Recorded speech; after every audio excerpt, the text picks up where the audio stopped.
Welcome to the Digital Roast. I'm Ranae Dodds, the Christchurch Branch Manager, and this is now my time to be the host of the podcast, which Brendan passed me the baton in our last episode. So bear with me and we'll see how we go. Firstly, I'd like to thank everybody who's been listening to our podcast, this one as well as our previous episodes that we've been doing. This is a great opportunity to get some education and some information out there. So it's fun for all of us to do, and it's great that you guys are all listening along with us. Today's episode is around automation, and I have two guests today, which is exciting. I've got one person who is all about AP automation and that world, and that is Anne Howie. Welcome, Anne. And then I also have our technical in-house expert, Alex Bull. Welcome, Alex. How are you guys feeling being in the hot seats? Oh, great. Marvellous. Marvellous? Possibly a little bit nervous. Sure, we'll be fine. Good. Anne, what is your what is your roast? Sorry? So, I don't drink anything roasted. I'm not a coffee drinker, but I love English breakfast tea. Oh. Must be my UK roots. Your roots, yeah. Good. And Alex, you're a bit of a coffee connoisseur? I only started when I was 50, but I get a hard time, possibly call it roasted, in the office for being too particular with my coffee making. Yes. But you should see my home setup. I've got a single dose grinder and yes, all the bells and whistles. But I'm still no connoisseur. I'd like to try some light roasts. But I'm still at that stage of milk is a very important part of it. Quite like to try and do the latte art. Yeah. So I tend to go for medium dark roasts. Yeah. So technical always, hey? Technical in your work, technical in your coffee also. Yes, somebody said to me once, why aren't you into coffee? It's so much up your alley. And then I got into it and I went well down the rabbit hole. I think we had a queue the other day when we were going into a coffee meeting. We might have been all queuing in behind you, Alex. Surely not behind me. You're perfecting your art on the top. Yes, exactly. Okay, so let's crack into it. So today, as I said, we're going to be talking automation. And two wonderful people with great examples, and I think we'll just start with you, Anne, if you could just talk to us around some common inefficiencies that you see within businesses that you're dealing with in the AP world. So for accounts payable processes, that's when you're dealing with your supplier invoices, there's probably a couple of places which I think become really difficult for businesses, and one of them is trying to get approvals for the invoices. So if you're running a fairly manual system and you're printing out invoices and stamping them and sending them to someone for approval and then needing to chase that person because they're too busy to actually give the approval, that's a real pain point. Mm-hmm. The other one would be all the paper. I go to some of our clients and see folders and folders and folders of paper, and the skip out the back or the container out the back is already full, and they have to keep 7 years worth of paper, and there's just nowhere to put it. So that's another pretty big pain point.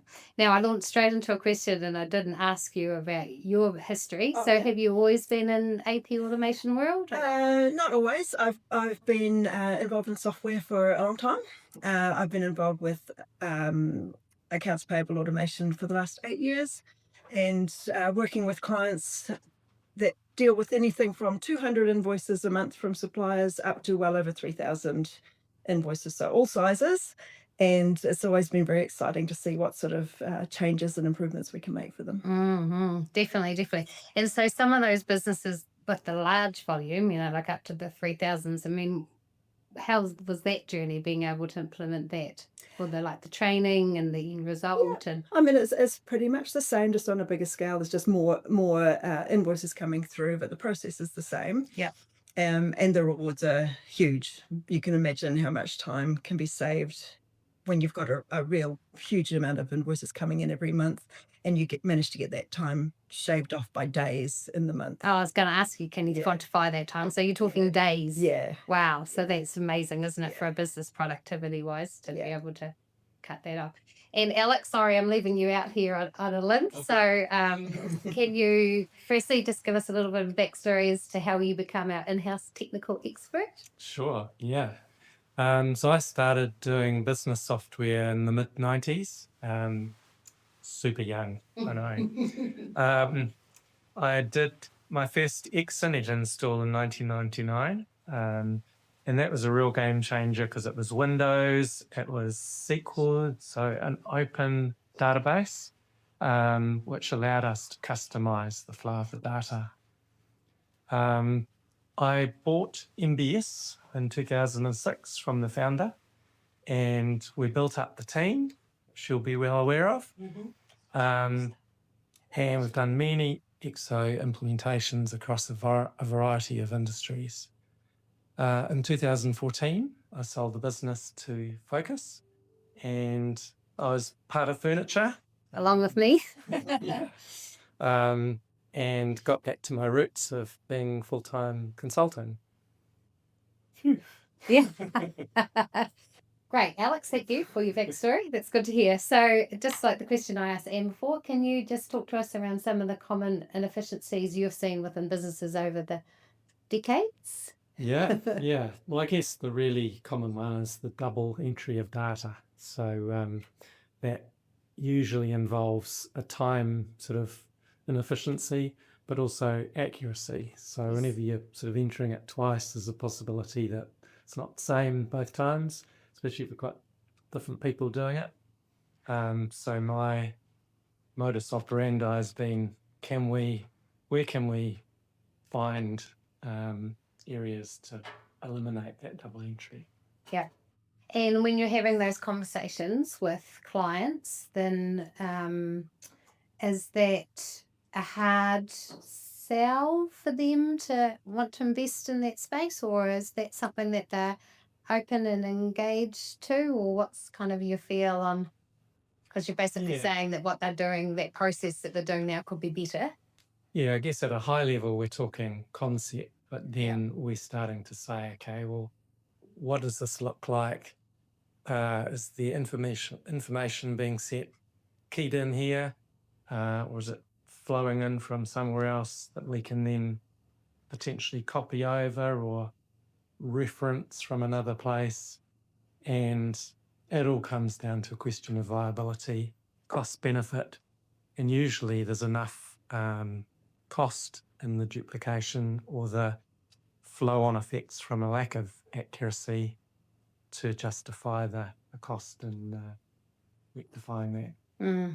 Sure. I mean, I was talking with Brendan in the last episode, and we were talking about rework and that cost of rework. That's, that drops your productivity and it makes your staff unhappy if people are making mistakes. And if you can eliminate all of that for people, then that's a real strong reason for investment, really, isn't it? To get rid of that. And that will be the same in your world too, Anne, right? AP automation. I mean, when people are keying stuff incorrectly, or heaven forbid, if they're actually putting in fraudulent invoices or anything like that can create massive errors. Yes, it can, and they're quite difficult to find sometimes, and also difficult to fix.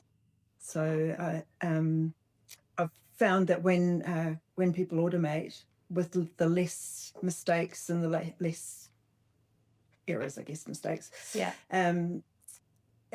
it actually leads to lower accountancy bills because the accounts are in a better state, more consistent, and if they end up getting audited, it also means that the audit process is a lot shorter as well and quicker.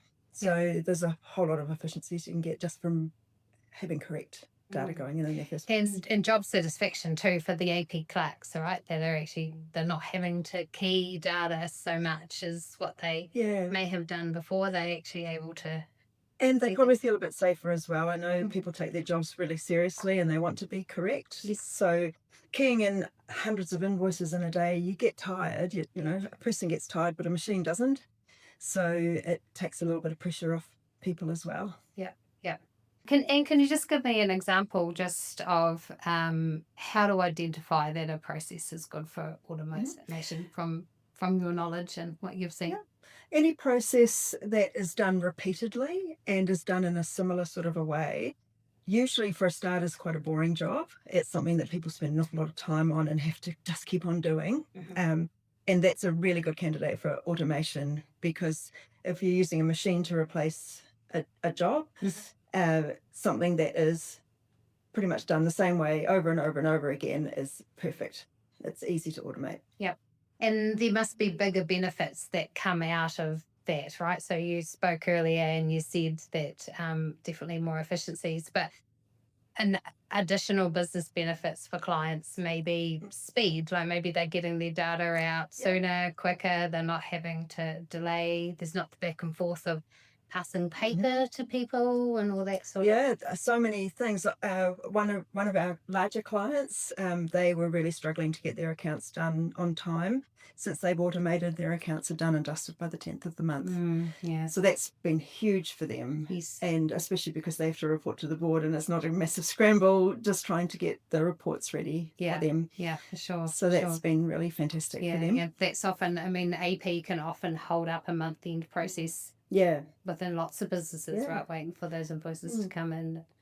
And because there's so much time being saved, it means that the people that are saving the time in their workday can now get onto the jobs that they never get time to do. So another one of our clients has now been able to spend more time calling people that are late with paying their bills. Fabulous. So it's actually contributed to their bottom line, because they're now able to chase those people rather than not having time to, because they're busy keying information. So you free them up from their data so they can do more strategic tasks in the business. And more satisfying tasks for them as well. Yeah. Not that debt collecting might be a satisfying task, but it would be, once you start getting the payments coming in. But there are plenty of things that businesses would love to get to. When I talk to people, when I go and talk to clients, there's so many things that they'd love to do that would increase the productivity of the business. Yes. But they can't get to them because they're being slaves to this data entry. Yeah, bogged down in their paperwork. Yeah. Because it has to be done. Yes. You have to pay your suppliers. Yeah, you do. Yeah. And Alex, a good question to you as well. So how to identify a process is good. So like a real life example you may have for us that where you've put some automation in.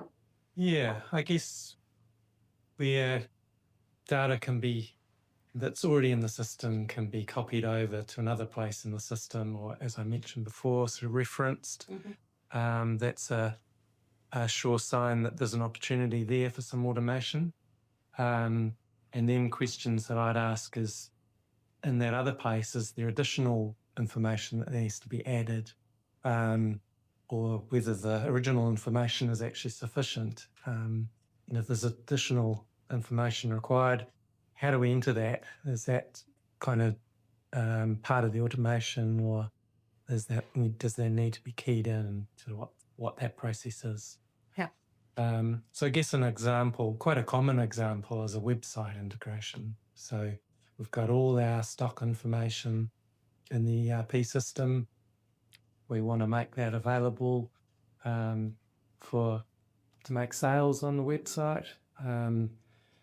Let's not be maintaining that website completely independently. All that stock information's all in the ERP. Let's send it up there. Yeah.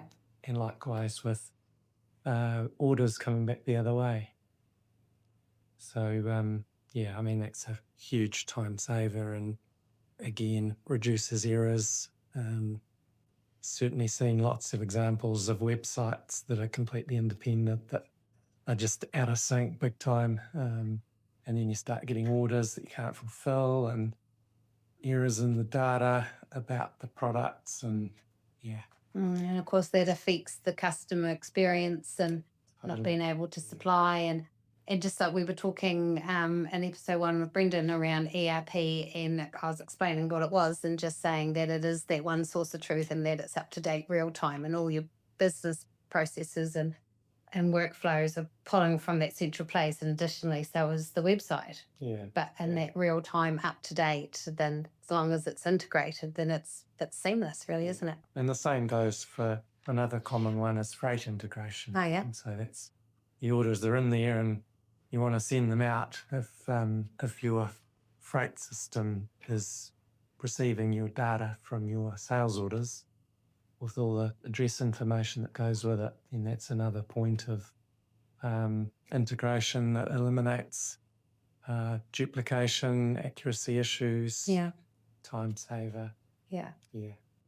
And again, satisfaction for the staff member, for them to make sure that actually what may have been quite a cumbersome process actually becomes quite streamlined and simple. And just like you were saying, Ian, they can go and do more strategic tasks and do other work rather than being slaves to a big process of. They can feel like they're being more efficient and have less concern about that sort of risk of getting something wrong. And also having that responsibility of perhaps making an error, like you were saying as well. I mean, if you're making errors with your stock and there's issues where the website can't supply and that's something you've done. I mean, I know that automation isn't perfect either, but it certainly will make people feel more comfortable having that happening. Of course, for automation, what would your thoughts be around trying to automate a process that doesn't exist yet? So let's say we want to automate purchase orders, but people don't use purchase orders. What's your thoughts on that? Well, my standard response on that would be get something working in a manual environment first, improve it, and then automate it. Otherwise, you can spend a whole lot of time trying to automate something that was never going to work in the first place. Yeah. And that's where the power of consultancy comes in, right? Where we actually ask those right questions and based on our experience of what we know that we wouldn't try and automate something that doesn't exist yet. Yeah. Good. Alex, just a question for you. Just if we were to go back 10 years, maybe, of your 20-year journey, that's a figure to just keep dropping that in there. What have you seen that has evolved from like 10 years ago, how we worked? Would have been, like we've been talking, lots of manual data entry and having, errors and replication of data and stuff. But if you think 10 years ago, how businesses work to today, how they work, what's your thoughts of what you've seen and what do you think is coming in the future? Well, I'll give you an example. Okay. A client that is in the primary industry was grading thousands of product, let's say, a season, and they were tabulating that onto a spreadsheet, and then they were generating buyer-created invoices for the suppliers of that. But they had to work out what they were going to pay versus based on what they were selling it for. So there was a whole lot of calculation, and then all of those lines were entered into the system individually. And it was just a massive job, massive reconciliation job. So we were able to get that input coming straight through from scales to eliminate that data entry at the grading point. And then we were able to add in algorithms to look at what the stock was being sold for and then recalculate back across all those pieces of grading advice what that sell price was, and therefore what return would go back to the suppliers. And so thousands of invoices generated with the touch of a button. Wow. Yeah. Wow. So that's gone from a process that would have taken days to press of a button? Absolutely, yeah. And is that whole project that you did, Alex, did that evolve and you fine-tuned it, or is that like you did the needs analysis and then you developed from 1,000 to a button? Definitely an evolution. Right. Yes. Yeah. So, one step at a time. Yeah. Right. Wow. The clients love you, of course, for doing that. And Anne, just the same question to you. So 8 years, as you're saying before. So AP automation 8 years ago, I mean, it's a big buzzword now, but it may not have been perhaps so much then, or maybe it was then. Just can you talk me through your journey and then what you're seeing for the future as well? Well, I guess 8 years ago we were really excited about this fancy new thing that we could do, and it took a little bit of convincing, talking to people really hadn't seen it before. And whereas now everyone has heard of automation, and especially when it comes to invoice entry. The early automations that we had did a great job in processing the invoices. You could do approvals with them. They were great. They shaved a lot of time off the job. But they didn't look at things like, is there any internal or external fraud going on? So the more modern automations that we work with now are really big on that. And it's such a big thing now. There's so many threats from outside and even inside potentially a company. You just need to know that everything's safe.